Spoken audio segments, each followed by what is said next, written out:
திருவண்ணாமலை கார்த்திகை தீபம் போலவே திருப்பரங்குன்றத்திலும் தீபம் ஏற்றும் வழக்கம் நம் முன்னோர்களுக்கு இருந்துள்ளது. இன்றும் அந்த தீபஸ்தம்பத்தை காண முடியும்.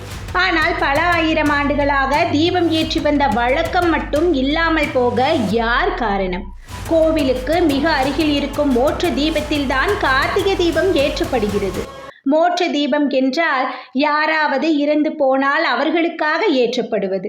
அதனில்தான் முருகருக்கான கார்த்திகை தீபம் இன்று வரை ஏற்றப்பட்டு வருகிறது. ஆனால் அதுவும் நமக்கு சும்மா கிடைக்கவில்லை.